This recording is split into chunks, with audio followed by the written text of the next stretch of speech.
Eh, dapat sana doon sila sa yung mga mata-traffic na lugar. Diyan, hindi naman dyan eh. Wala naman dyan eh. Nang-aabang lang talaga sila ng mahuhuli. Yung mga coding na galing sa service road sa baba, naakyat ng EDSA.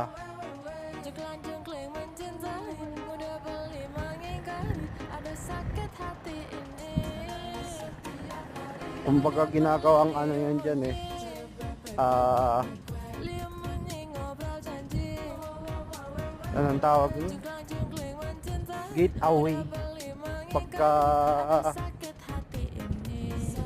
pumasok ka ng Valenzuela, aakyat ka dyan ng EDSA, tapos doon sa may bandang Jollibee, liliko ka.